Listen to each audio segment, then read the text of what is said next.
cooperation between the national government and the county government, and especially the city county of Nairobi, recognizing the unique position of Nairobi City County amongst the 47 counties. This uniqueness arises from many things, including the fact that Nairobi City County is the capital of the Republic. It hosts the diplomatic headquarters of many countries. It also is a seat of government. Many national government institutions are actually situated here in Nairobi. Honorable Speaker, under that act, the expectation was that in the realization of the uniqueness of Nairobi, the national government would support development of heavy infrastructure or critical infrastructure like the water and sanitation infrastructure. But this has never happened. If you speak to the management of the water company and the county government of Nairobi in general, Honorable Speaker, the amount of capital outlay that is required to bring the sanitation and water infrastructure up to speed, Honorable Speaker, it is something that would require over 5 years allocation under the equitable revenue share for us to be able to do that infrastructure. As we speak, Honorable Speaker, the existing sewage network, for instance, covers only 37 or 30% of the total square area of Nairobi County. And Honorable Speaker, as you know, these has also, the past few years, I've seen a lot of rapid development in terms of housing. Very many new buildings are coming up, going up to 25 floors, hosting thousands of tenants, but it has not been accompanied by the commensurate infrastructure upgrade that is required. And this is why many of our water and sanitation infrastructure is creaking. So, Honorable Speaker, I continue to call on the national government to honor its responsibilities under the Urban Areas and Cities Act to support Nairobi's development of certain critical infrastructure, including our water infrastructure, Honorable Speaker, so that we can be able to meet the needs of the people of Nairobi. Secondly, Honorable Speaker, the committee has highlighted the specter of illegal connections and what the chair has called outright corruption. There are stories we hear in this city, Honorable Speaker. Very serious allegations are made against the management of Nairobi Water City Company, the people who work there, that, Honorable Speaker, even though they told us that there is this program of equitable distribution of water across the city, that there are unscrupulous people within the company who are even themselves merchants of water, people who own water bowsers, who are aware of the distribution schedule, who will make sure that, Honorable Speaker, the running joke is that some of them have mjengos going on and they tell their contractors, just wacha nifunge Nairobi West and then I'll come and see you at the hardware, Honorable Speaker. Knowing that you are shutting water supply to Nairobi West, then your bowsers are available for the people of Nairobi West to buy water from you. So these stories, Honorable Speaker, unfortunately for us, we rely on other institutions, and we have complained even at the Committee of Public Accounts that unfortunately for us as a House, our role ends somewhere. That once we bring up these matters before these committees, we depend on other institutions of government, including the EACC, to be able to follow up and to be able to bring some of these matters before the courts so that we can stop these malpractices. I remember, Honorable Speaker, and I don't know if Chair of this committee can recall, that when the Nairobi Water team was before his committee, there was a discussion about the discharge point for sewage from these exhausters in Nairobi. And the management there could not tell you on average or in a day what are the identities of the trucks that have delivered or have discharged this morning. They cannot tell you the number of times a vehicle specific registration number has appeared there. And it becomes very difficult for you to manage revenue if you're operating like that. So, Honorable Chair, if we do not focus on this question of illegal connections and corruption within our water companies, we are doing nothing. And by the way, I used to think that cartels, for instance, in water, are shadowy figures who you cannot point out. Honorable Speaker, the people doing illegal connections are known within our communities. It is the inefficiency of the water companies that supports the existence of these cartels. Because the people there, especially in the informal settlements, have come to realize that the suppliers down there who have made illegal connections somehow provide a more reliable service than the water company itself. So if these issues are not addressed, Honorable Speaker, then we will not be doing anything. Lastly, Honorable Speaker, I want to just comment on something that the Speaker, the Chairman said, that the recommendations are arrived at by consensus. And in replying, I would also want him to advise if this consensus is just amongst the members of the committee, or if in fact the management of the water companies themselves share in some of these recommendations, because it is important that you get the buy-in of these stakeholders, especially on conflict areas such as the Kisii and Nyamira situation that you have referred to, the Bungoma and Trans Nzoia one.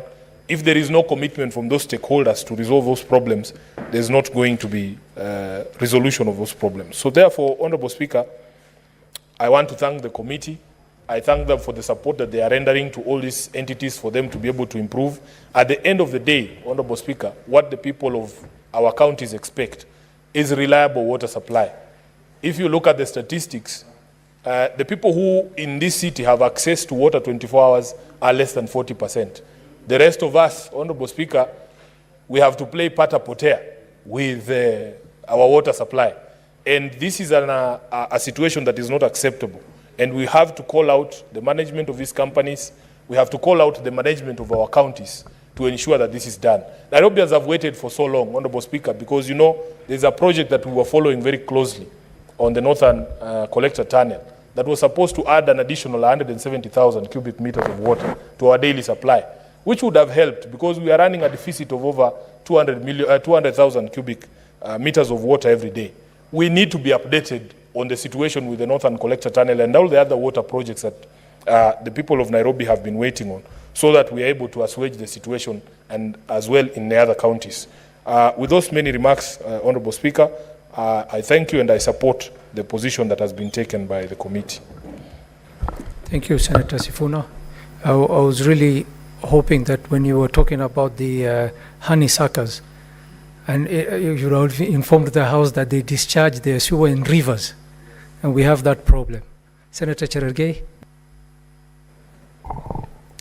Thank you, Mr. Speaker, sir, for this opportunity to make a few comments on the report of my sister committee of County Public and Investment. I think in the last session, Mr. Speaker, it was a joint committee, and I'm happy during that session, Mr. Speaker, we were not able to look at these issues, and I know they are very busy because they have to look back for almost, Mr. Speaker, from 2013. Because during the public investments, we could not look at public accounts in the last session. But I'm happy in the wisdom of the Senate, Mr. Speaker, we have seen the need to have a public investment committee. And I'm happy to, this report of 2019-2020, I'm happy with the pace at which the Public Investment Committee of this House is doing its work, led by the Deputy Party Leader of ODM, my brother and friend and neighbor, Senator Otsotsi, for the good job that he's doing, Mr. Speaker. And for us who interacted with Senator Otsotsi in the last session, he was a fiery legislator who almost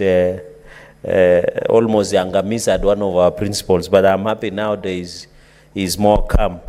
Mr. Speaker, on the issue of Amatsi Water Service Company Limited in Vihiga, Bomet Water Company Limited in Bomet County, Gusii Water and Sanitation Company Limited in Kisii, Nyamira counties, and this is where we have problems even in waterworks, Mr. Speaker.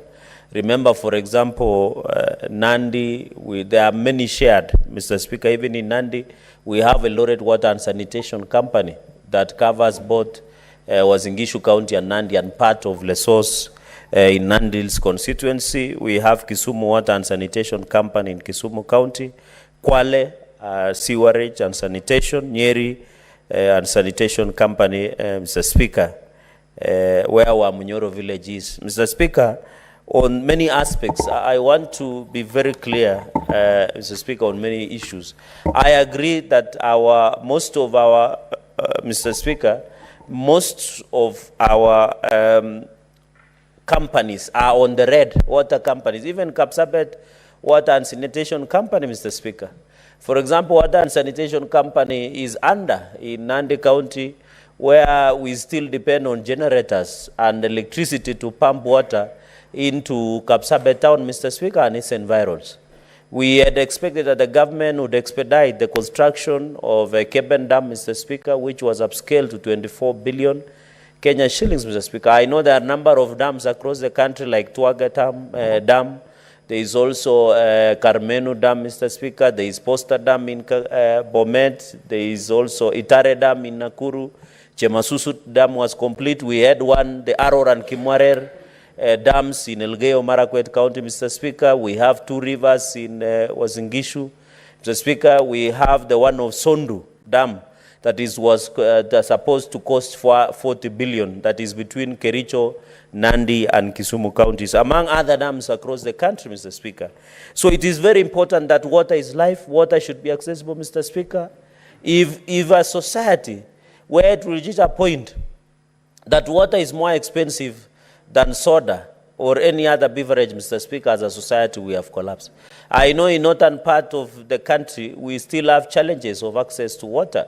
And we remember we were being told that there is aquifer waters, especially in Turkana and that northern Pell, where we were being told up to 70 years access to underground water, to especially regions, your county like Garissa, Wajir, Mandera, among other counties in the northern frontier, Mr. Speaker, is very critical.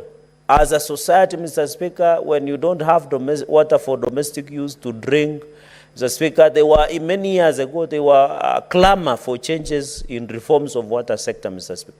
Even, Mr. Speaker, as we grapple with the challenges of access to water in eastern and northeastern part of this country, where ours is rain-fed, Mr. Speaker. We are lucky from where I come in Nandi. The reason why we don't have so much challenge of access to water for domestic use, drinking, and other usage is because of rain-fed kind of access to water, Mr. Speaker. In fact, even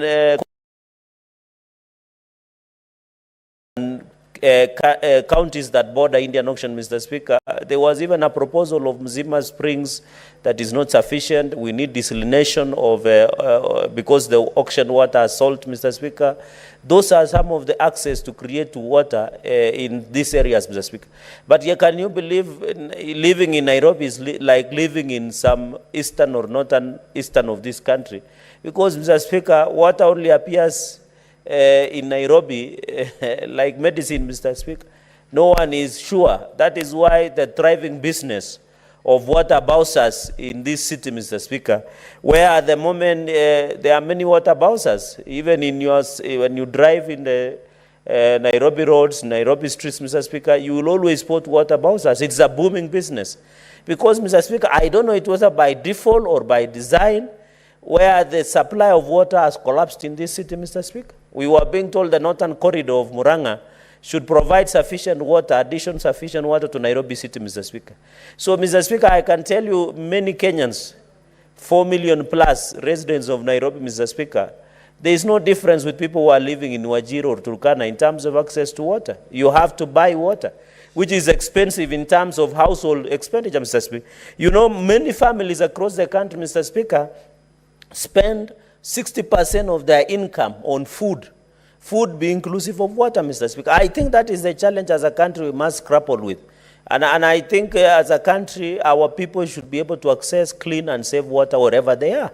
50 million plus, Mr. Speaker. And therefore, we want to ask counties, because most of these water and sanitation companies are domiciled within counties, Mr. Speaker. We want to ask, Mr. Speaker, we notice, and I want to confirm that we don't have smart meters, where you still have clerical waterworks, the meter readers. I'm told the first president of this republic was a meter reader in this city, Mr. Speaker. And I know Senator Okiya Omtata might be aware, because he's good at litigation, that he was the meter reader, Mr. Speaker. So you get people, clerical, still go and read, Mr. Speaker. And I don't know, you can be a meter reader and become a multi-billion in this country. So, Mr. Speaker, when you go and they still read it physically using motorbikes, using access, and then write, Mr. Speaker, we need to introduce smart meters so that we protect and ensure accuracy in terms of declaring in the financial statement. And I think water sanitation companies should introduce, Mr. Speaker, smart meters, so that you don't need to be there. Even Kenya Power and Lighting and Company, although that's another, it was one of the scandals that did affect this country was provision of smart meters in Kenya Power and Lighting Company. We need smart readers, smart meters, so that our people, we can know. Mr. Speaker, you know, I was shocked that these meter readers come and read and then go and approximate how much you will pay. But if you have smart reader, it gives us the precision of a military marksman, what you should pay in terms of access, Mr. Speaker. And therefore, even it will also assist non-revenue water, Mr. Speaker. Because the fact that that water is lost, it means that revenue is lost, Mr. Speaker, in terms of non-revenue water. And therefore, we need to have even, Mr. Speaker, a technological era. Kenya is boasting of being technological savvy, Mr. Speaker. For example, we need to ensure that we have GIS, Geographical Information System, Mr. Speaker. When you have Geographical Information System, Mr. Speaker, GIS, it can tell us where is the pipe leakages, where there is pipe burst, the way Kenya Pipeline Corporation are using in terms of GIS.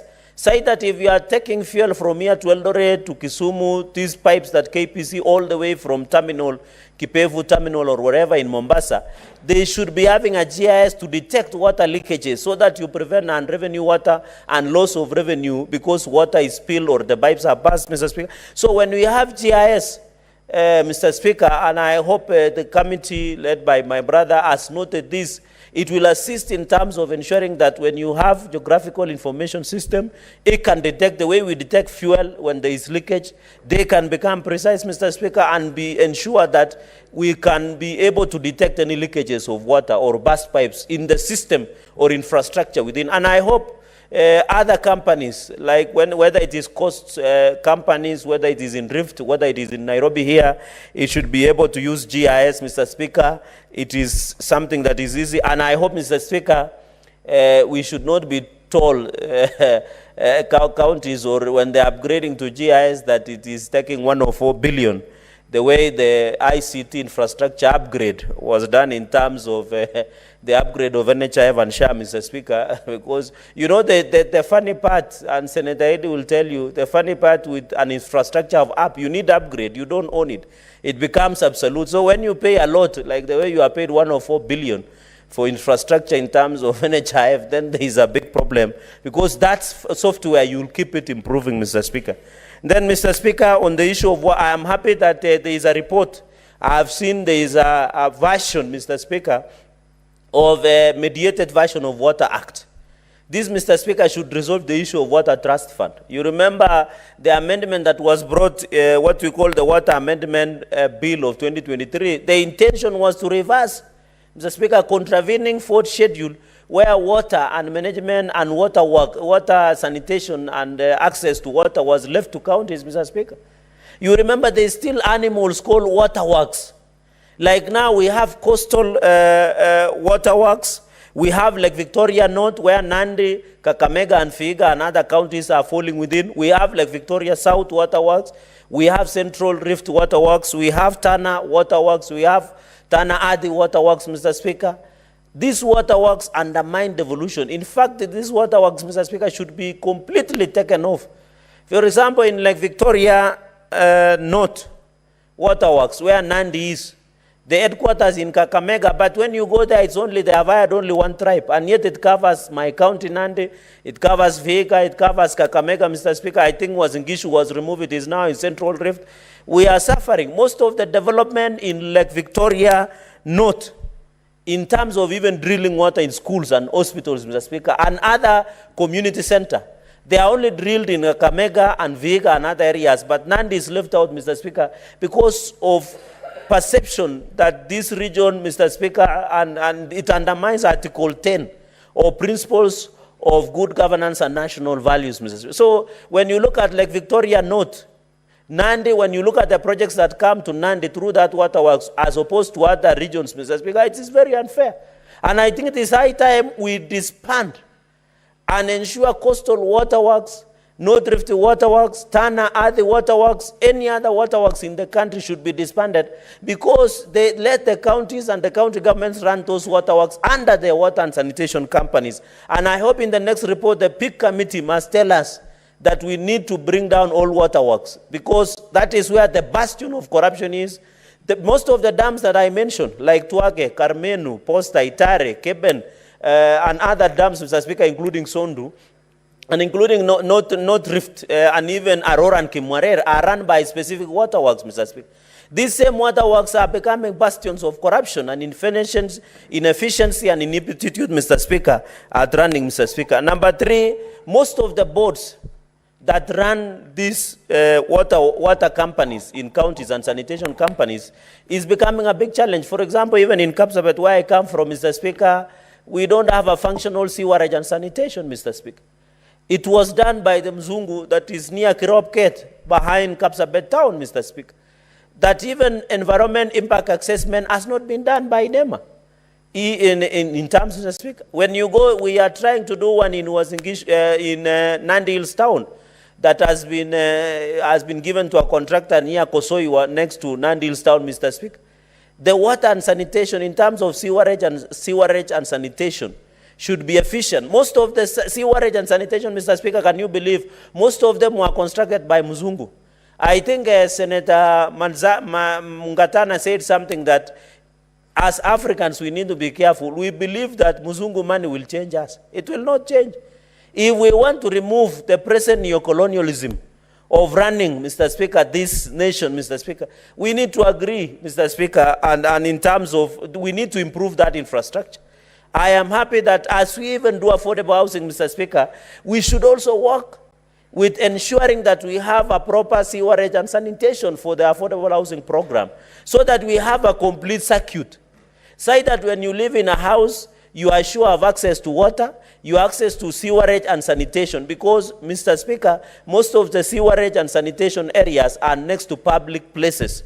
And public where people live, Mr. Speaker, and I think it is important that we do that, Mr. Speaker.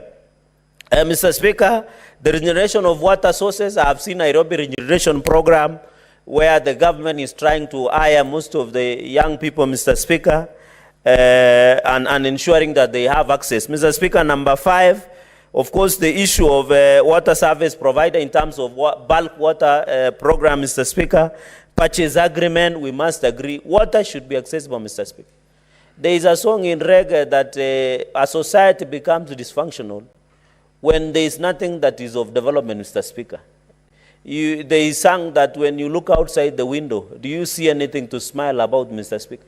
When you see there are more prisons, and I think it is Lucky Dube, Mr. Speaker. Unfortunately, he was felled by assassin. Mr. Speaker, you remember the song No One Can Stop Reggae? And last time we could not say that because people of Azimio like Senator Manzo was using it. No one can stop reggae.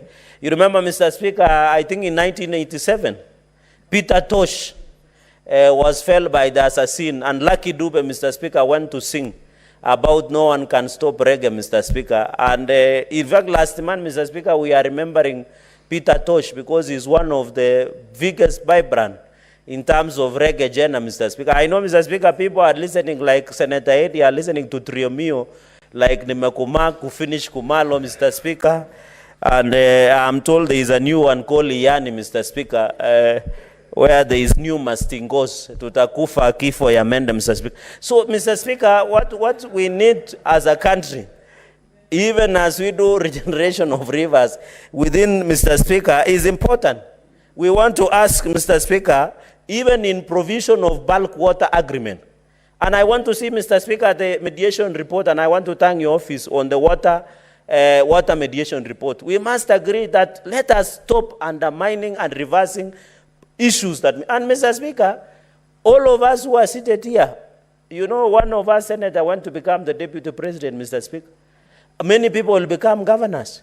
My brothers and sisters are senators. If we do not protect evolution, you will go back to become a governor in Makueni when my brother has finished 10 years.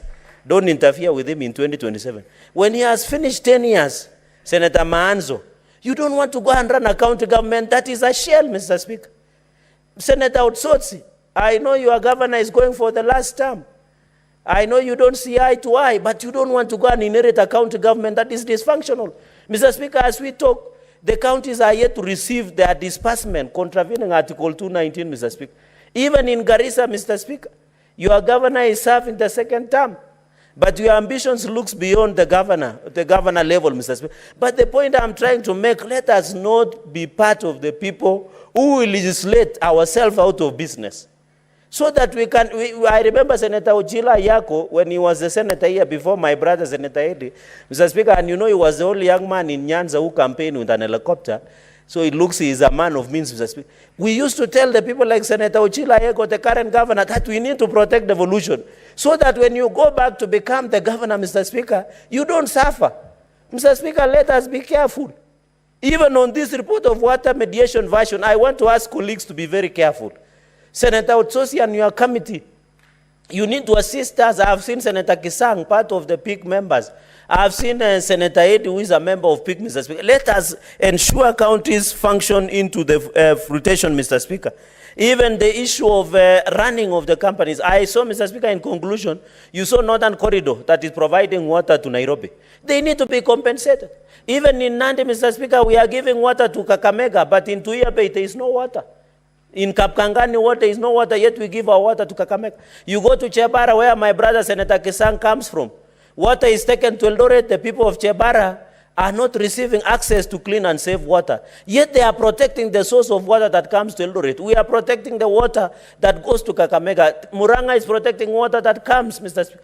I know even in Garissa, it's only a kilometer or so within Garissa town, but there is no clean and access water, Mr. Speaker. Yet the Tana River is just passing outside the city of Garissa. But there is no clean and access water, Mr. Speaker. We must speak as a Senate that to ensure devolution works, access to water, bursary, adequate medical supply, passable feeder roads, that is how devolution will work with this country, Mr. Speaker. Mr. Speaker, with those very many remarks, I want to submit, Mr. Speaker, and support the motion. I thank you, Mr. Speaker. Thank you, Senator Faki Mwinihaji. Asante Mheshimiwa Spika pia kunipa fursa hii kuchangia ripoti ya kamati ya uwekezaji wa umma katika uchunguzi wao wa mashirika ya maji katika kaunti zetu. Shirika la maji la Amasi Water Company, Bomet Water Company, Gusii, Kisumu, Kwale, Nyeri na Wajir. Mheshimiwa Spika, maji ni uhai, na inasikitisha kuwa ripoti hii imeweza kuweka wazi kwamba kaunti zetu nyingi zina shida ya maji. Zina shida ya maji. Mashirika ambayo yamewezeshwa kusimamia maji haya, Mheshimiwa Spika, hawajui kile wanachofanya. Kaunti zetu, Mheshimiwa Spika, haziwekezi katika mambo ya maji. Wao wanaona kwamba kuna kampuni wanataka kampuni zile zilete faida kila mwaka, lakini hakuna uwekezaji wowote ambao unafanyika katika zile kampuni za maji, Mheshimiwa Spika. Hata ukiangalia bajeti za kaunti nyingi, utapata kwamba kwa mambo ya maji ni zero. Mheshimiwa Spika, kabla ya kuendelea, ningependa kutoa kusahihisha Senator Otsosi aliposema kwamba ile sewage yote ya Mombasa inaingia katika bahari ya Hindi pale Kipevu. Mheshimiwa Spika, sewage ya Kipevu ni ya sehemu ya Changamwe peke yake, si ya Mombasa nzima. Sehemu zingine hakuna sewage, watu wanatumia yale mashimo ya kawaida. Kwa hivyo sewage ambayo tulikwenda tukafuatilia mwezi wa 5 nafikiri na Senator Otsosi pamoja na kamati yake, ni ya Kipevu. Mheshimiwa Spika, na jambo la kusikitisha ni kwamba mpaka leo hakuja kuwa na maendeleo yote pale Kipevu. Vile ilivyokuwa tulivyokwenda, walisema kwamba pesa zitakuwa released na World Bank anytime tuweze kumaliza ile ukarabati ulikuwa unafanyika. Lakini Mheshimiwa Spika, ni masikitiko kwamba kufikia leo hakuna kazi yoyote ambayo imeendelea pale, na maji bado ya sewage yanaingia kwenye bahari. Mheshimiwa Spika, bandari ya Mombasa ni bandari ya kimataifa. hatuwezi kuruhusu sewage iwe inaingia katika bandari yetu wakati kuna meli pale zinakuja, kuna mizigo, kuna vyakula vinaletwa, Mheshimiwa Spika, katika bandari ile. Hii marekebisho, Mheshimiwa Spika, ilikuwa ni mradi ambao umefadhiliwa na World Bank, na tatizo lilikuwa ni kwamba World Bank hawakuweza kuapprove invoice fulani ili waweze kurelease money, waachilie fedha za kuweza kutekeleza na kumaliza mradi huo. Kwa Mheshimiwa Spika, ni jambo ambalo ningeomba kamati kama itapata fursa irudi tena waweze kuliangalia kwa makini, kwa sababu ni aibu kwamba kaunti yetu ya Mombasa inamwaga sewage katika bandari ya Hindi, ambao bandari hii, Mheshimiwa Spika, bandari ya Mombasa, ambao bandari hii, Mheshimiwa Spika, ni ya kimataifa. Mheshimiwa Spika, katika kuangazia mambo ambayo yako katika ripoti hii ni kuwa fedha nyingi zinapotea, maji yanapotea bila ya kuuzwa kwa wananchi ama kwa wale ambao wanahitaji kununua maji yale. Mheshimiwa Spika, kwa Kiingereza wanaita non revenue water. Mheshimiwa Spika, tukiangalia miundo msingi ya kampuni ya sehemu nyingi za maji, Mheshimiwa Spika, ni pipe ambazo zilijengwa nyingine kabla ya uhuru 1963. Mheshimiwa Spika, sasa karibu Kenya imefika miaka 60, pipe ni zile zile. Mheshimiwa Spika, zimejaa kutu ndani. Mheshimiwa Spika, maji yanayowekwa katika pipe zile, Mheshimiwa Spika, hatuna uhakika wa usafi wake. Wengi wetu, Mheshimiwa Spika, siku hizi hakuna anayekunywa maji ya mfereji. Wengi tunakunywa maji ya chupa. Hata hapa katika bunge, Mheshimiwa Spika, hakuna anayekunywa maji ya mfereji, kwa sababu hatuna uhakika kwamba je, maji yale ni safi ama sio safi. Kwa hiyo Mheshimiwa Spika, fedha nyingi ama hasara kubwa inapatikana na kampuni hizo, kwa sababu ile miundo msingi ambayo inapeleka maji kwengine, pipe zinaweza kupasuka kwa muda wa mwezi, hakuna anayejua, na maji yanamwagika kiholela katika sehemu hizo. Mheshimiwa Spika, kule Mombasa hivi majuzi walianzisha zile wanaita smart meters. Lakini smart meters zile, Mheshimiwa Spika, haziwezi kupima maji ambayo hakuna.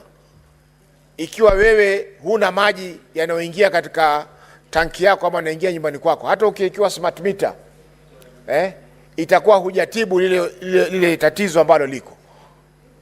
Kwa hiyo Mheshimiwa Spika, uwekezaji katika mambo ya maji, Mheshimiwa Spika, mara nyingi huwa tunafanya zile umuhimu wa mambo kinyume, yani our priorities are upside down. Tulikimbilia kuweka smart meter, lakini maji katika mfereji hakuna. Kwa hivyo hata kama una smart meter, Mheshimiwa Spika, huwezi kuhesabu kile ambacho hakuna. Mheshimiwa Spika, tukiangalia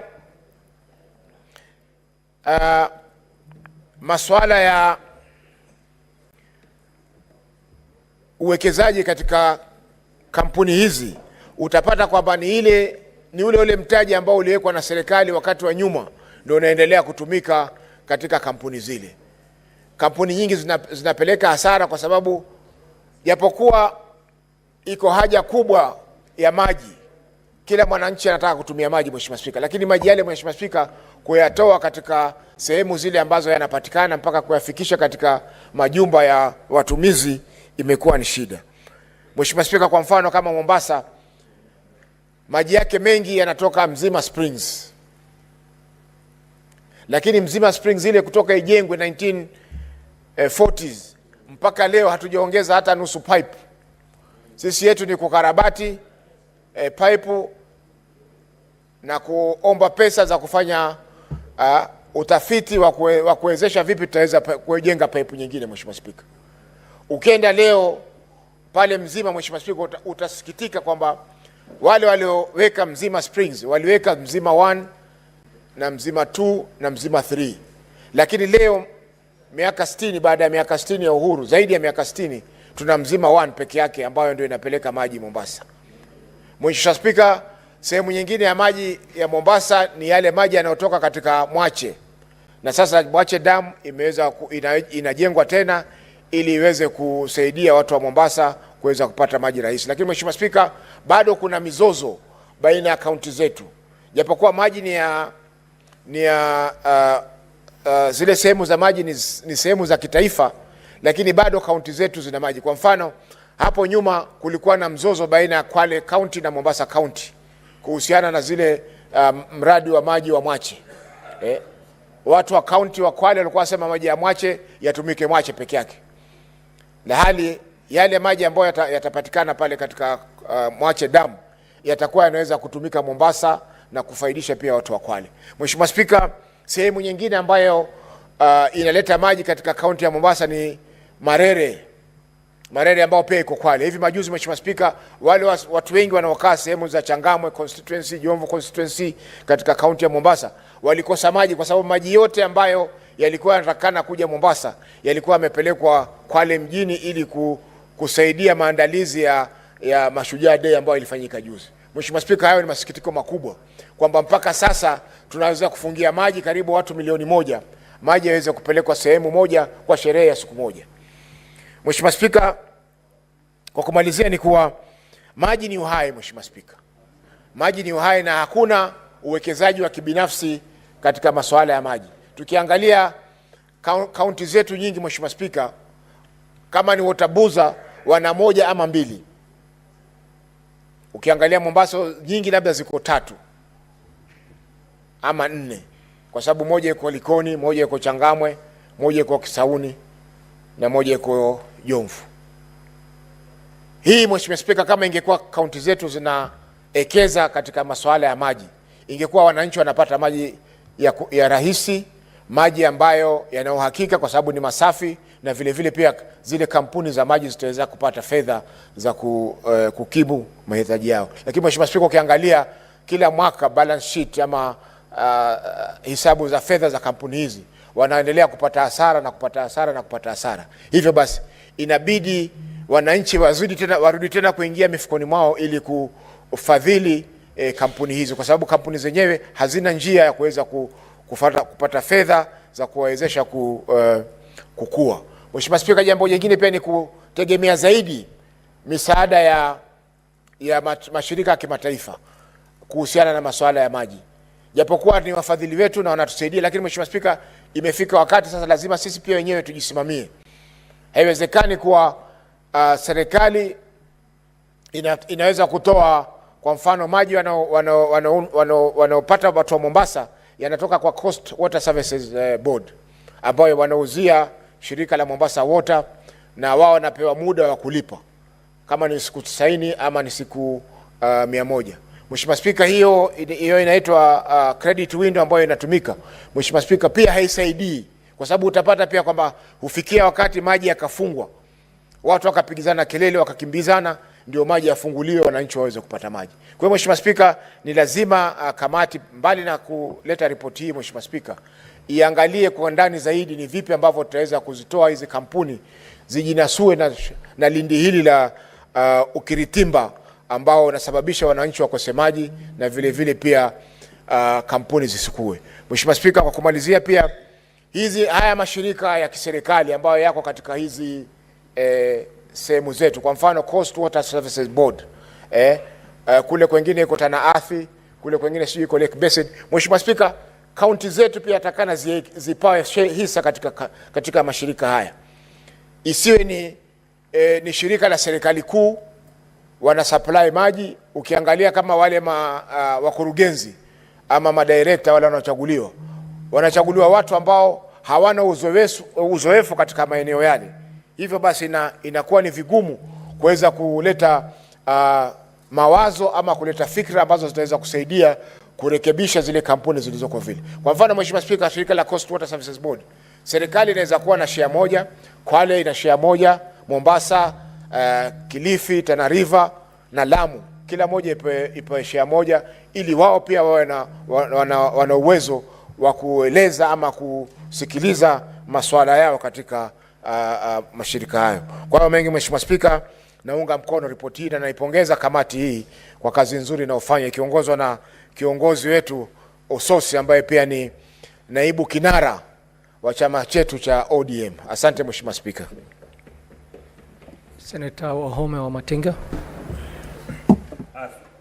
Thank you very much, Mr. Speaker, sir.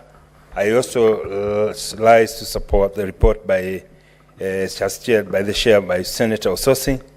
Mr. Speaker, sir, the issue of water litigation, the issue of water service provider has been longly handled for a very long time. Mr. Speaker, sir, indeed, senators are opposed and are determined to protect devolution. That being the case, we know that this is a function that's devolved and that must be undertaken by the counties.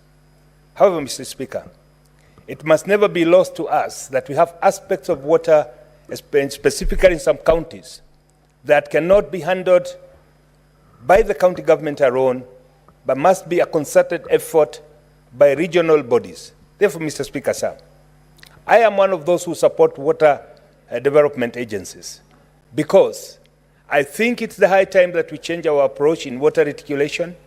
The issue of non-revenue water has been discussed and addressed by various speakers, senators in this House.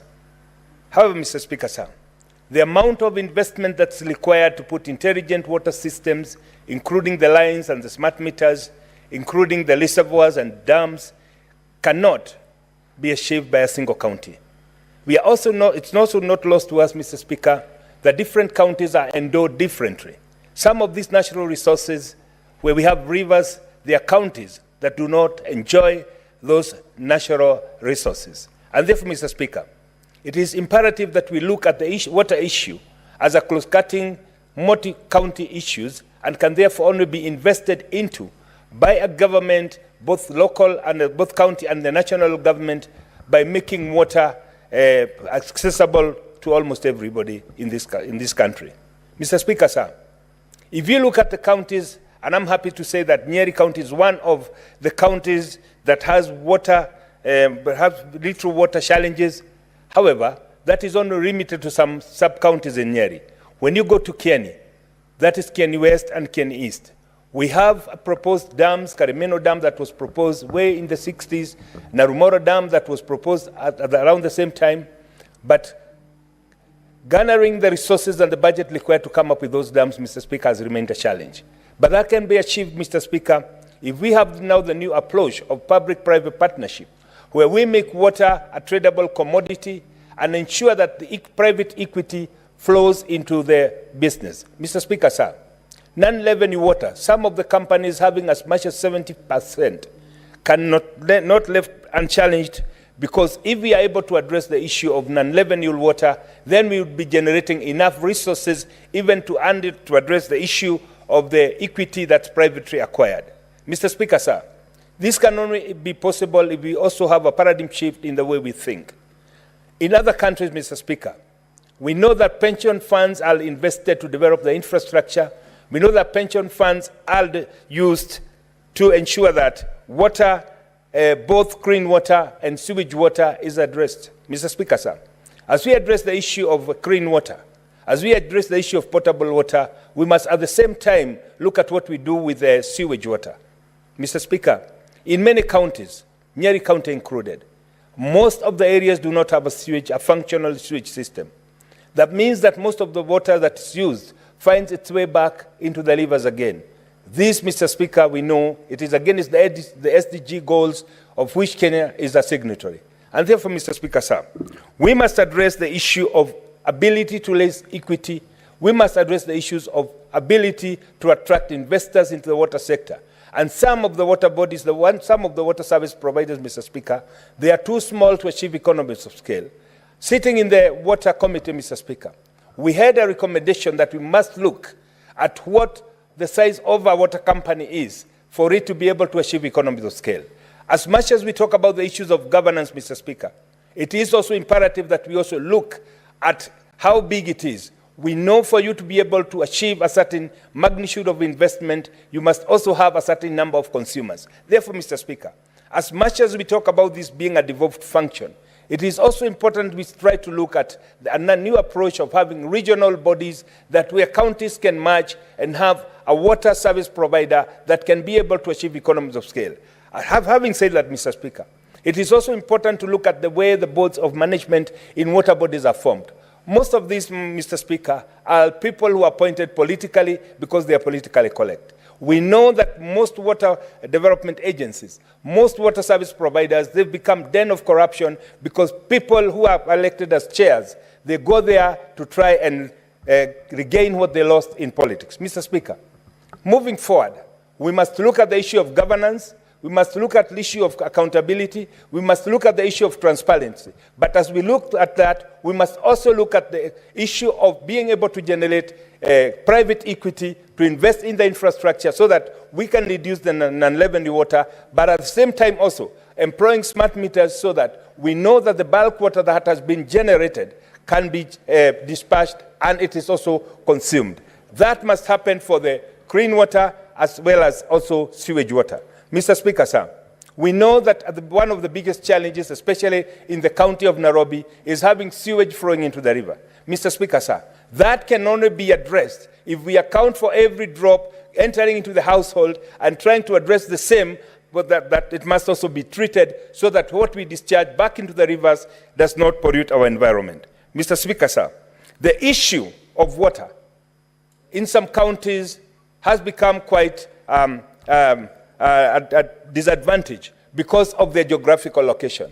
But we know, Mr. Speaker, sir, by embracing the light technology, by embracing water harvesting technology, and as also water usage services, we can be able to ensure that most of the water that we take into our houses is intelligently used. I do remember, Mr. Speaker, sir, one of the motions that I tabled when I came to this house was application of intelligent water usage in buildings. Mr. Speaker, sir, as we do with the movement sensors that charts the light on and off depending on whether the room is occupied, we can also have taps, we can also have water reticulation system that is intelligent so that you do not have somebody using one bucket of water to brush their teeth where they can also use just a quarter of an acre grass. Mr. Speaker, sir, this can only be achieved if we come up with the right legal framework, if we have a holistic approach that does not look at water as an isolated county issue, but rather as a national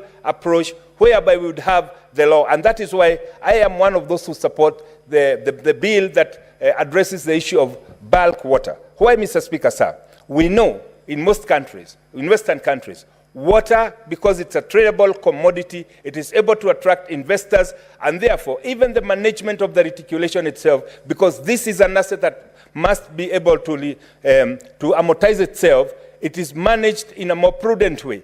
This can also be achieved, Mr. Speaker, if we take the same approach. The Northern Collector Tunnel has been named here several, Mr. Speaker.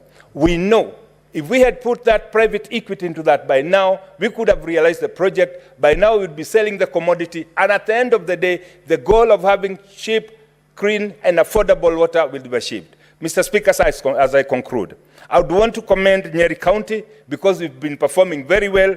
It is one of the counties where we have the least non-revenue water. But having said that, Mr. Speaker, it is also not lost to me that we still do not have reticulation infrastructure that reaches all the household.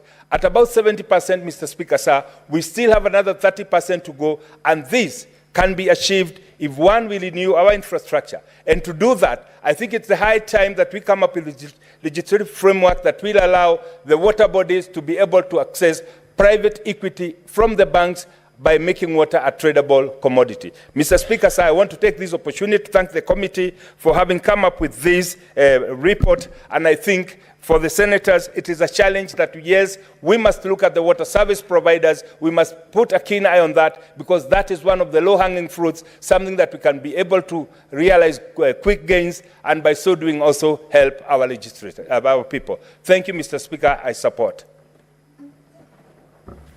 Senator Daniel Manzo. Thank you, Mr. Speaker, for giving me an opportunity to contribute on this very important report. Mr. Speaker, although Makueni County is not named here, and this was up to 2019 to 2020, I'm sure the next report, Mr. Speaker, will include Makueni County.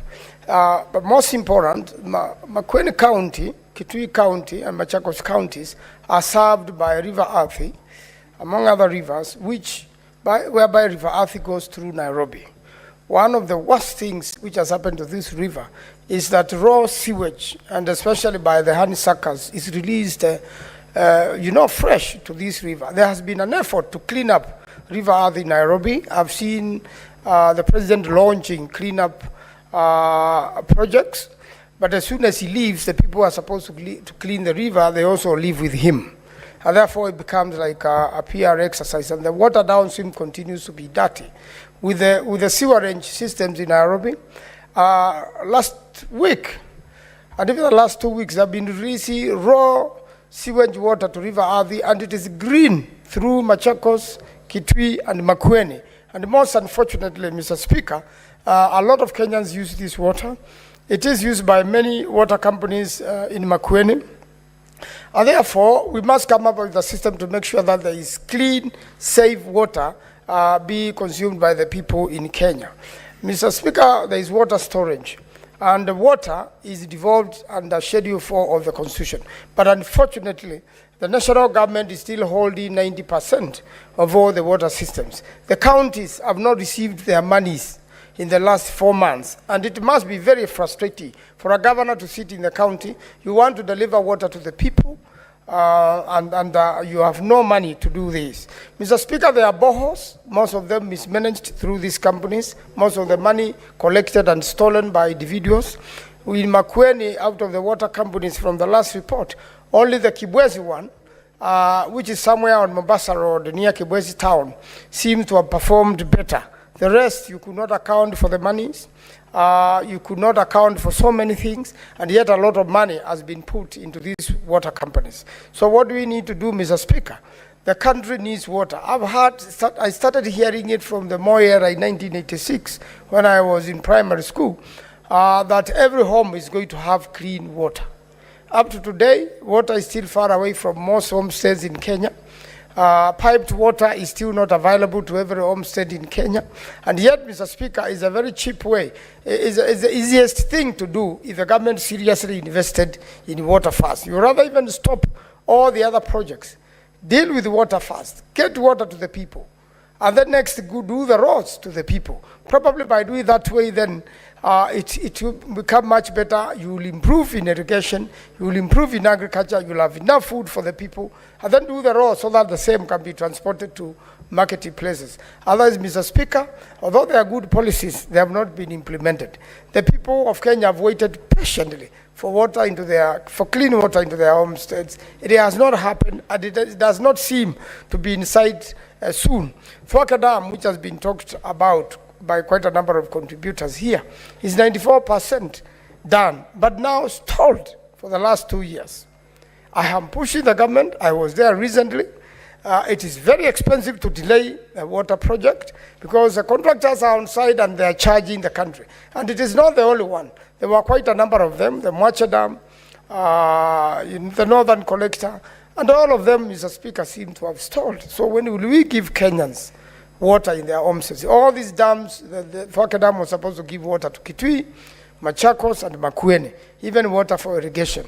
When will this happen? And this is fertile land where farmers can grow a lot of food and can become the food basket of Kenya, and then can even sell abroad, because agriculture and agribusiness are one of the biggest businesses Kenyans can invest in, and every household has a meal every day and has some extra money to send children to school. Mr. Speaker, this matter of water must be taken very seriously by this House and by the government. We must have a proper law. We must actuate and make actual the delivery of water services to the people. We must make sure that the pending projects are completed.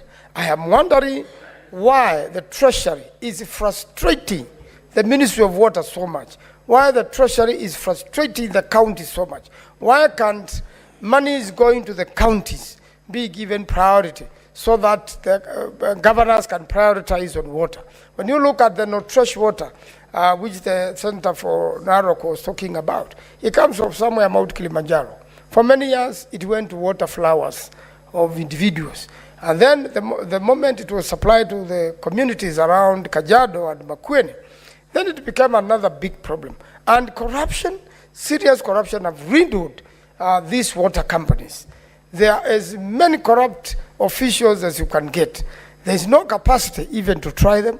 ESCC does not seem to have a capacity to deal with this. And even the police does not seem to have capacity to deal with the corruption in water services company. It is a high time Kenyans became responsible where they work, where they deal with water, so that there's no stealing, and the money is collected. I want to finish on this. The money is collected. If you can have a system, like an M-Pesa system, pay bill system, then all these monies will be collected into one place, and the account can be seen and can be accounted for, and the counties can make sure it is accountable. We need to invest in that so that we have enough monies to continue investing in water. And I really want to urge that let Treasury release monies related to Twake, release monies to the counties, and let's give people clean water in the country, so that we can have a healthy nation, and we can use it to do agriculture, and we can use it to grow the nation. I thank you, Mr. Speaker. Senator Abbas Sheikh Mohammed. Thank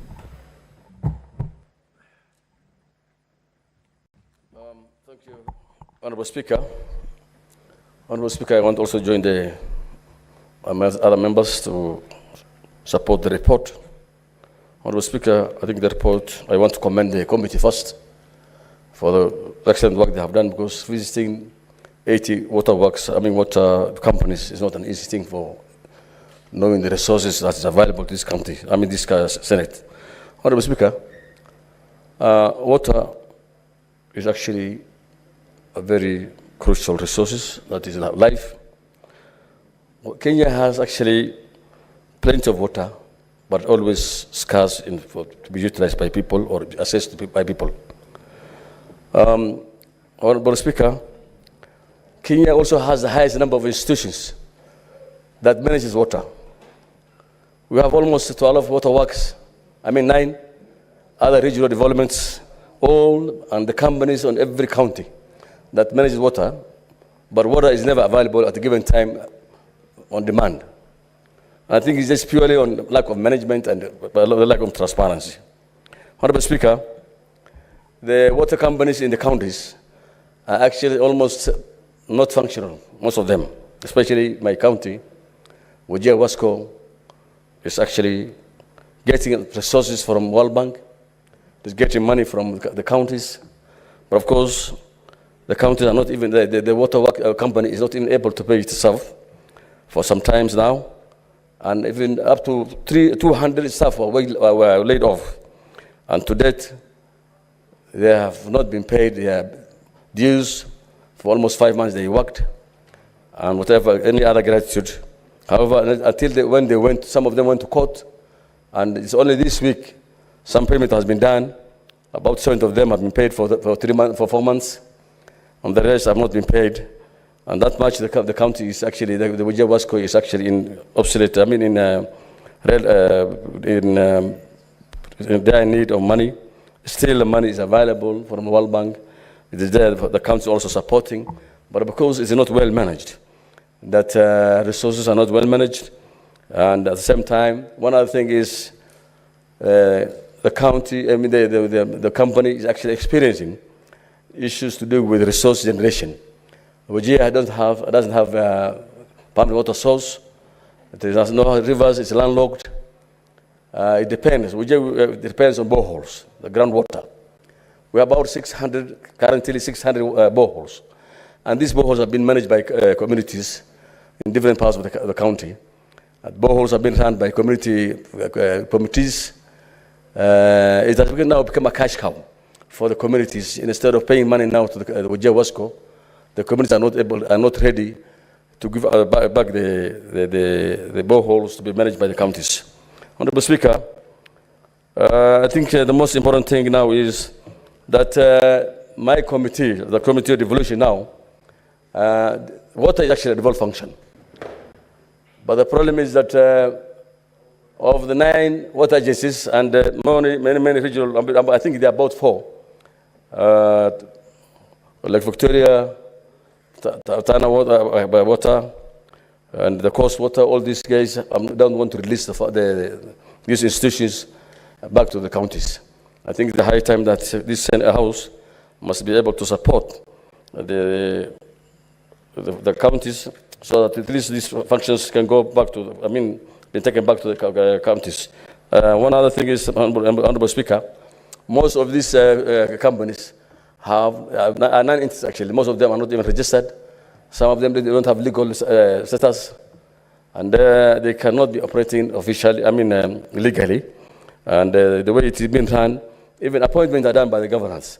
The boards have been appointed by the governors, and actually most of these companies are supposed to be independent from the county management. So the county executive body is still micromanaging it, and they do all the appointments, and therefore that is, I think, the causes as to why the companies are not functioning well. One other thing is, Mr. Honorable Speaker, the money been received from donors are not being actually audited. And I think that's why the CP guys need to go at least in depth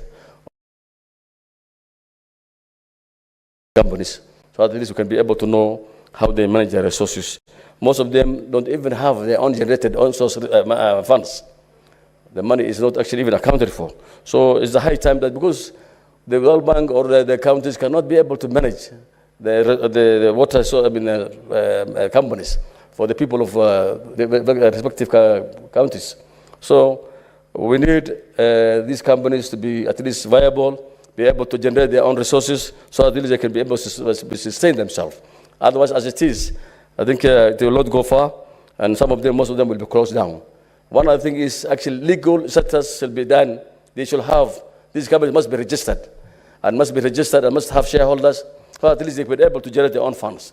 Because a limited company cannot be having its own, be depending on resources from the counties and the World Bank and all these other NGOs and other donors. One other thing, Honorable Speaker, I think there's also duplication of works. The company is working there. The company is supposed to take over water resources and water management. We have also the Department of Water in the same counties who are also equally doing the same businesses.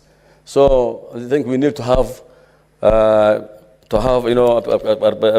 divide the responsibility for these two institutions, and then these other companies, these other regional water works and water agencies should be revolved eventually. And this is actually what we are now doing. We are meeting with all the stakeholders, I think in the course of the next month, so that we will be able to devolve these functions back to the counties. Thank you so much, Mr. Speaker. Senator Beatrice Ogola. Honorable Speaker, I thank you, and I want to support this motion, and particularly applaud the leadership of this committee, Honorable Speaker. This committee is led by the very able Deputy Party Leader of the ODM Party, Senator Geoffrey Atieno Ososi, who has a future also elsewhere out of this Senate, Honorable Speaker. Honorable Speaker, water is life. In the SDG 6 talks about clean water and sanitation, Honorable Speaker. And we all know the relationship of clean water to health. We know the relationship of water to food. We all know the real critical space that the availability of water played in this country when we had the disastrous COVID, Honorable Speaker. And Honorable Speaker, water remains a basic need of all of us. And that is why the provision of water is so critical to this nation, Honorable Speaker. There is the 9 reports of water companies of Busia, Elgeyo Marakwet, Kirinyaga, Kilifi, Mandera, Migori, Mombasa, Laikipia, and Tharaka Nithi, Honorable Speaker.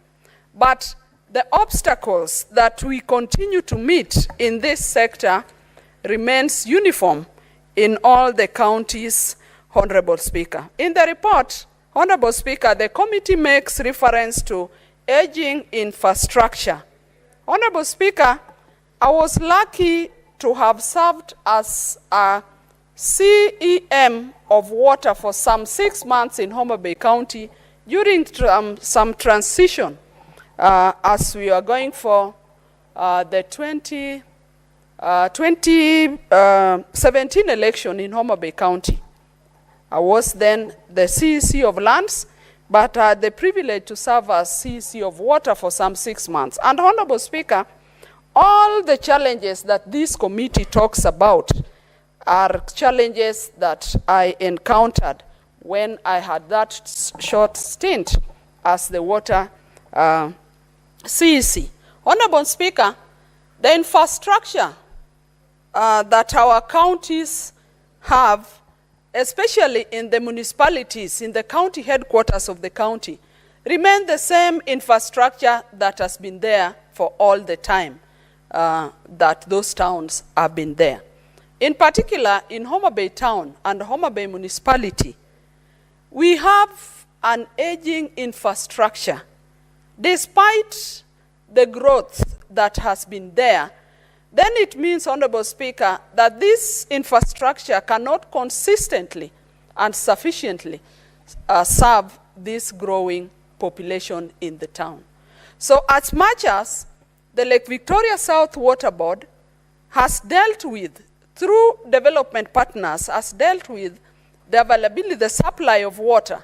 Honorable Speaker, if the counties or the companies do not get funds to deal with the distribution lines, with expanse distribution lines that can serve this population, then the issue of access to water by our people remains a pipe dream. And that is often why this water system breaks down. Because if it's going to be pushed to pump water to all the areas of the towns or the catchment areas, the infrastructure that is available is not able to do so. So, Honorable Speaker, the county governments or the boards and all the funders or the development partners must, as a priority, deal with the rehabilitation of the distribution lines of our water system. Honorable Speaker, along the aging infrastructure, we also have corrupt practices within these jurisdictions. Honorable Speaker, there is the mention of illegal connections. And Honorable Speaker, when you reflect at all our urban centers, you often see the thriving business of water tankers. It is right to believe, Honorable Speaker, that most of the people dealing with the water tankers or the water boosters are also people within the water sector.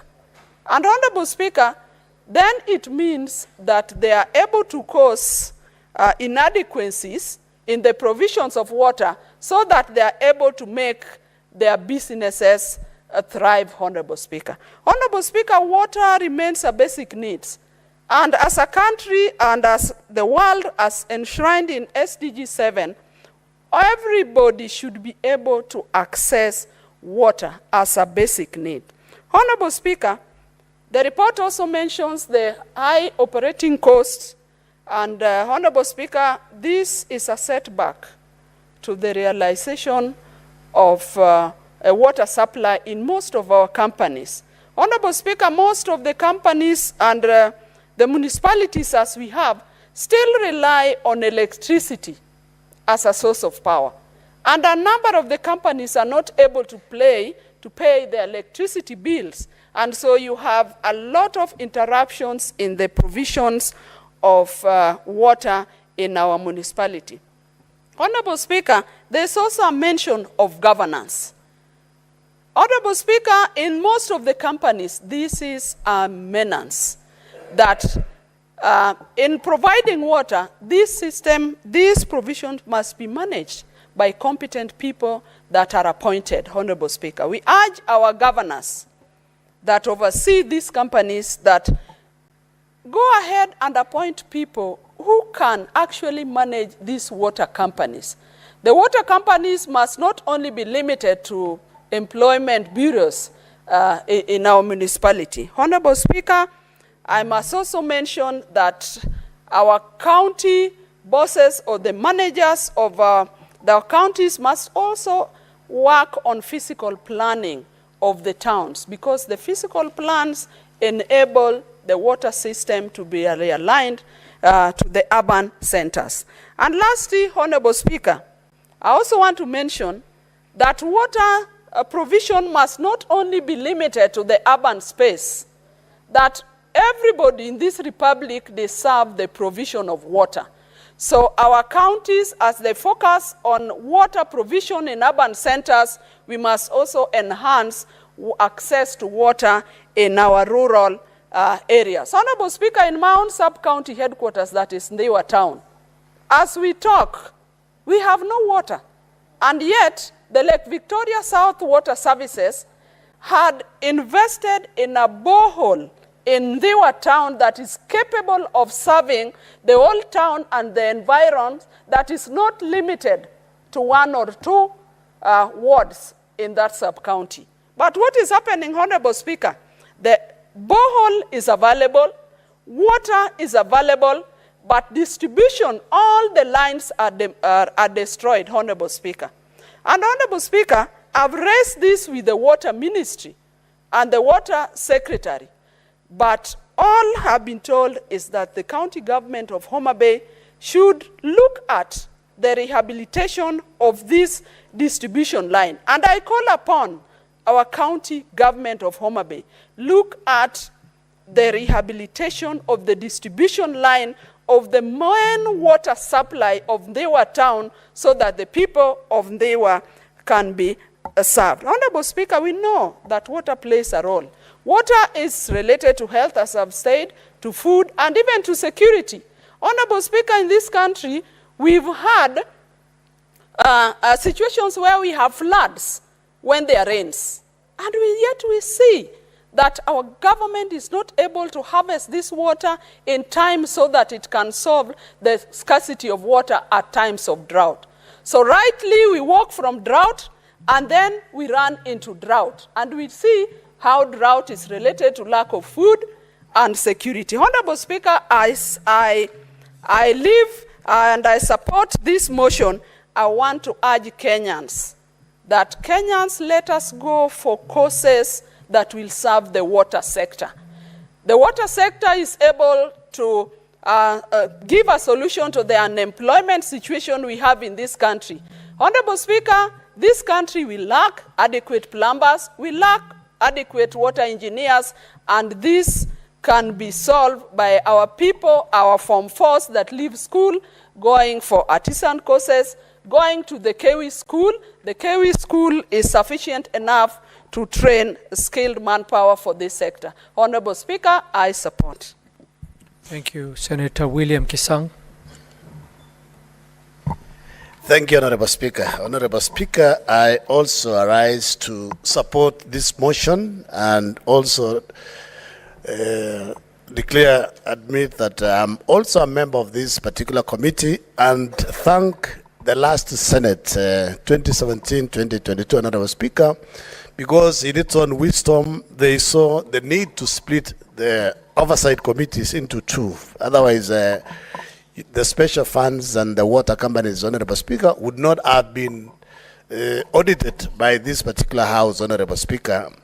And I want to thank also my chair, who is the deputy party leader of ODM. I know is really leading the committee very well. And I have also told him 2027 is likely to come and face us, so he needs to do a good job. Thank you, Honorable Speaker. Honorable Speaker, as a committee, as we went through the reports, the audited reports, Honorable Speaker, generally, one of the issues that we noted was weak management structures in the water companies, governance issues, Honorable Speaker, especially most of the water service providers didn't have competent boards, and some of them, if they had boards, Honorable Speaker, they thought they were independent from the county governments. They didn't say, they thought they don't have to report to the governor, to the CEC Water and CEC Finance, Honorable Speaker, but at least Our committee has been able to bring things to order, and now generally most of the companies are run well, and we believe in the next audits, especially 2024-25 going forward, Honorable Speaker, some of these books will have unqualified accounts, Honorable Speaker, because all of them were either qualified, disclaimer, accounts, Honorable Speaker. So we've done a good job, and I believe soon they are going to see, we'll see the benefits of this particular committee in this particular water service providers, Honorable Speaker. What we want to urge our governors is to ensure they employ competent CEOs, competent board members, so that they can drive the companies well, Honorable Speaker, because those are the issues, the weaknesses that we saw. And basically, you had Senator for Wajir, Honorable Speaker, that some of the boreholes within the communities, they are run by an association, and the associations have even refused to cede management of these boreholes to the water companies. So basically, they are run as a club, and they don't pay. They just maybe charge a flat rate from the water users, and sometimes the water is not even enough, Honorable Speaker. Honorable Speaker, what we also saw as a big, serious issue is what we call non-revenue water, Honorable Speaker. You know, the standard loss is about 25%, but majority of the water service providers were way above, some even up to 72%. I think it is only one or two counties, Nyeri, and I think one more, were below the recommended loss of 25%, Honorable Speaker. But the other 70, 60, so basically it means you are losing more than half, more than 3/4 of what the water that goes to the pipes, Honorable Speaker. And there are two types of loss. There is a physical loss, basically because of the state of the pipes, and there is the commercial loss. The commercial loss, Honorable Speaker, is the water is already in the pipe. There are no losses through the pipes, but basically they don't peel the water that has been used by the users, or cartels divert the water, they cut the water and sell directly to the water users. It's like what the Senator for Nairobi had said, Honorable Speaker. Generally, Nairobi Water Company should not be getting any support from Nairobi County government. It should be getting support, it should be self-sufficient, because we need water. You go to Karen, Honorable Speaker, almost every day, pipes are passed everywhere. They don't have any means to detect if there are any leakages within the pipeline, Honorable Speaker. So governors have shouldered. If county governments were not the Honorable Speaker, most of these water service providers basically would have closed, because they all get support from the counties in terms of to ensure they are able to pay salaries, they are able to pay electricity bills. Otherwise, Kenya Power would have basically closed most of them long time ago, Honorable Speaker. Honorable Speaker, it's also important that we encourage them to get smart meters. They need to get detectors, so that if there are leakages, they are detected quickly, Honorable Speaker. Recently, I think they partnered also with National Police Service, where we have what we call water policing. The water police officers are supposed to help and assist the water service providers to detect where there are illegal connections, so that they don't lose water, Honorable Speaker. Honorable Speaker, is in terms of water, in terms of the regional bodies, we have 9 of them.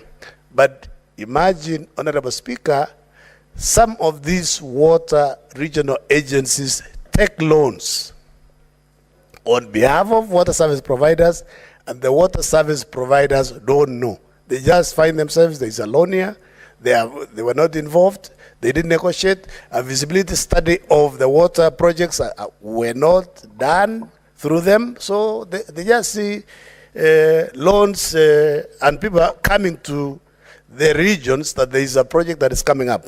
Honorable Speaker, I know most of my colleagues also want to contribute. I just wanted to put the last comment. The last comment is there is an issue in terms of property.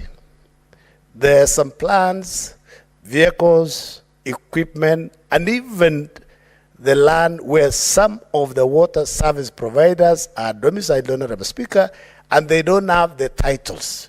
They don't have logbooks for the vehicles, Honorable Speaker. They are still within the regional bodies. And we have given intergovernmental agency, we have given the counties, the governors, and regional bodies, Honorable Speaker, to ensure within a certain period of time, the assets that belong to the water service providers should be handed over to them so that it improves their balance sheet, Honorable Speaker. Honorable Speaker, I know in areas like Elgeyo-Marakwet County, it's a young county. Basically, we have a few small water service providers, and they are still struggling. I believe the agencies within that region and the county government will assist them. What will help mostly, Honorable Speaker, along Kerio Valley, we have conflict as communities because of water.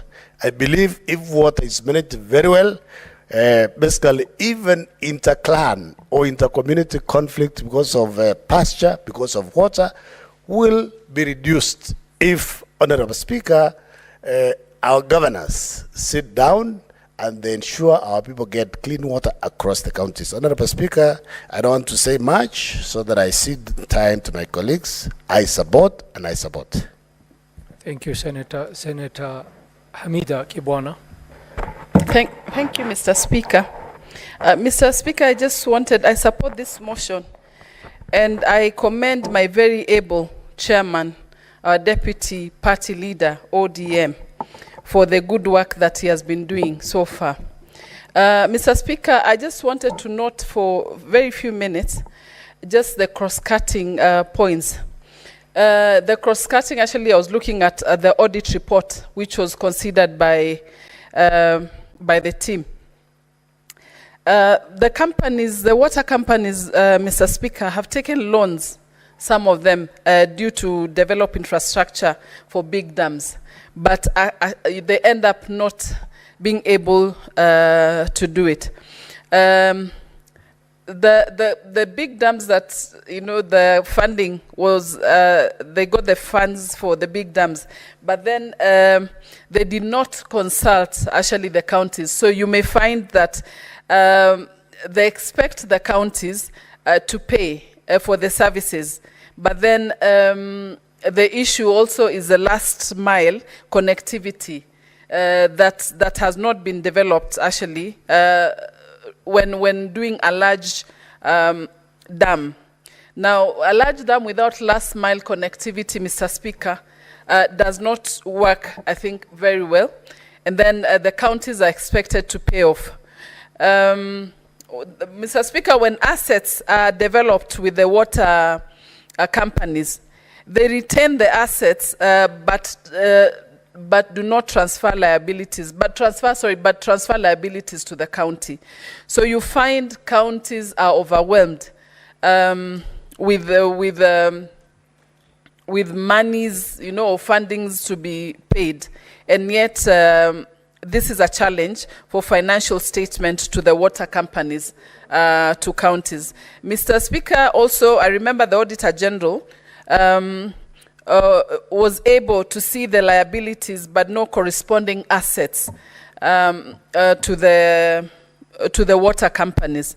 Mr. Speaker, this becomes a big issue and a problem to the water companies to give a fair, correct view of the financial position. Each time we are always, we are always having issues with the water companies that they cannot account for the financial position.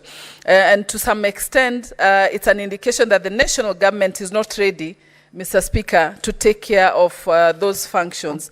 The other challenge, Mr. Speaker, is that the counties do not have the co-ownership, actually, arrangements between the water companies, the water companies and the national, at the national level and the county level. That one is also an issue. Mr. Speaker, the non-revenue has also been mentioned, the non-revenue water. It is, Mr. Speaker, a thorn in the flesh. They blame the old piping system, breakages, illegal connections, many other issues. But I think water companies need to invest on this one. And they do need to invest in new technologies to detect leakages, like the upgrading the pipes and also the smart meters, Mr. Speaker.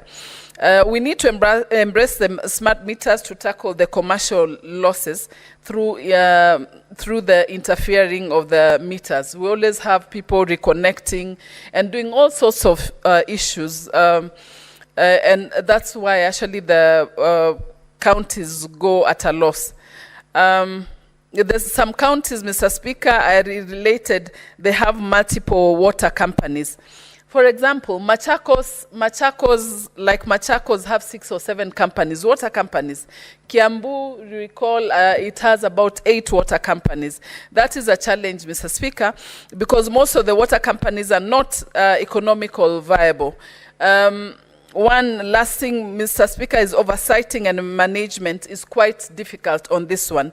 The recommendation is to bring down the water companies to a number that is easy to manage, Mr. Speaker. One, but not the least, Mr. Speaker, is I remember the areas of shortness of water supply.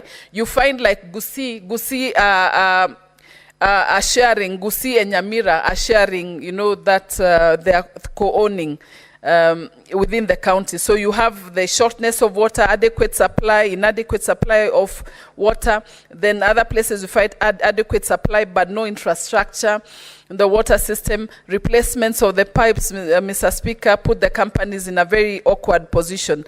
Now, my last kick, Mr. Speaker, is that the committee, I remember, recommended that to decluster such arrangements so that each county to have its own service provider. Mr. Speaker, I know someone else needs to speak, so I want to yield my time for him. Thank you, Mr. Speaker.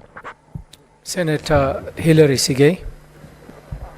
Thank you, Mr. Speaker, and I want to appreciate Senator Hamida for according me the remaining 10 minutes or so of the session, Mr. Speaker, so that I also comment on the motion. And I want to also appreciate the chairperson of this committee, the Honorable Senator Osotsi, for a job well done. The reports which we've gone through for the period 2019, 2020, and 2021, Mr. Speaker, where as I listened to him tabling the report, they had to deal with over 89 water companies across the various counties that they had to subject it to the level that they had the report. I want to appreciate the chairperson for leading the team and for the recommendations that they have given to this House towards the management of this water resource. Mr. Speaker, it said that one can live without love, but one cannot without water. And you only can appreciate and understand the value of water when the taps are dry. This report, Mr. Speaker, has highlighted several shortcomings in the management of various water companies and also the consequences of such lapses. Where we have got in the reports, Mr. Speaker, Amatsi, Kisumu, Kwale, Nyeri, Gusii, Bomet, and in all these reports, they have identified a common thread of the challenges that some of these companies have in their management. And I will highlight a few, Mr. Speaker, particularly which have zeroed in towards the consequences of poor management of water companies.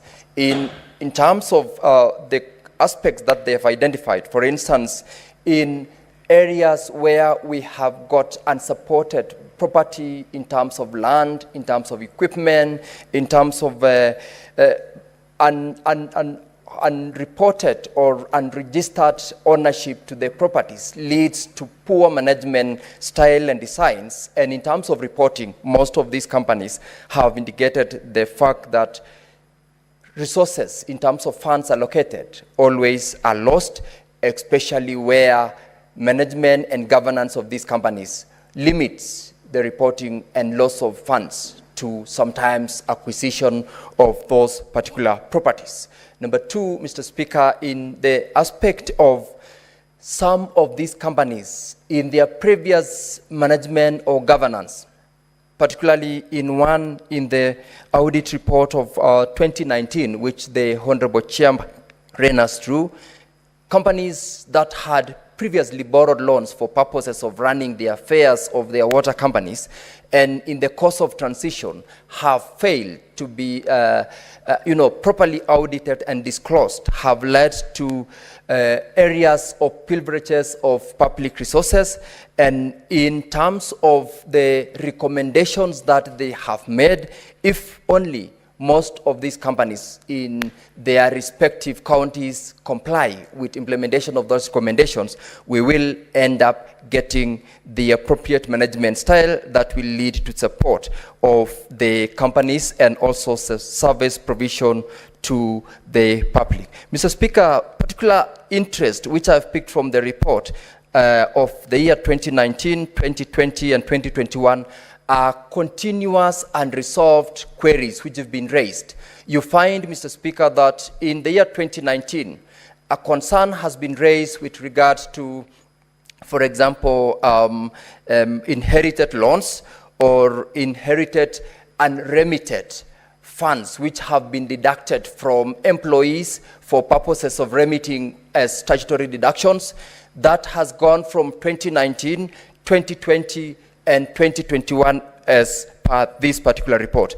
For instance, in the county of Bomet, the unremitted deductions for the period 2019 to the staff pension lab trust fund was at 12 million in 2019, 19 million in 2020, and 30 million in 2021.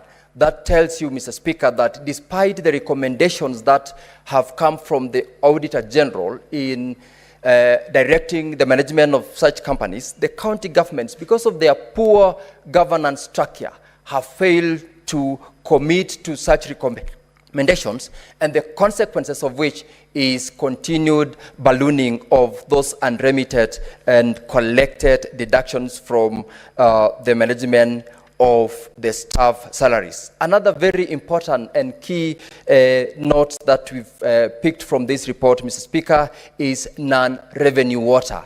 You notice that out of all these reports, the rate at which the companies have lost on this non-revenue water is because of either unmetering of the water or even an intentional decision that the management of those companies take to get an avenue for corruption.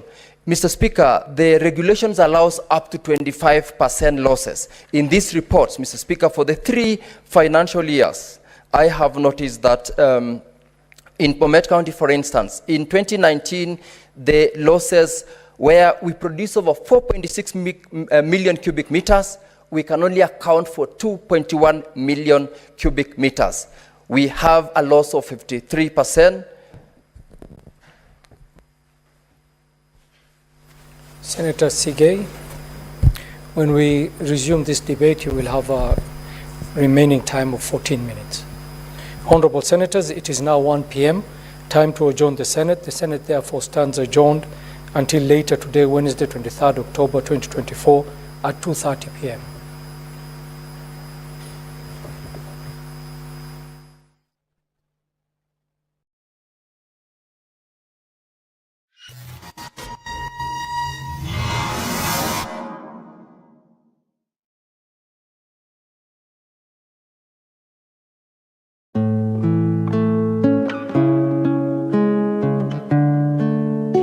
Karibuni sana. Asante. How have you been, guys? Been good. Niko poa. Karibuni sana. Asante. Have a nice home. Thank you so much. Thank you so much. 5 years ago, I joined Mawega Company Limited, and now, as you can see, I am a homeowner. You too, you can take that step of faith and join Mawega Company Limited. They have very affordable and very prime plots, and they give you very flexible payment plan. What are you waiting for? Join Mawega Company Limited. They turn you from a tenant to a landlord. Visitors at Kasarani, Max Plaza, that floor. All callers us on 0798 555 444. Mawega Company Limited, turning tenants into landlords.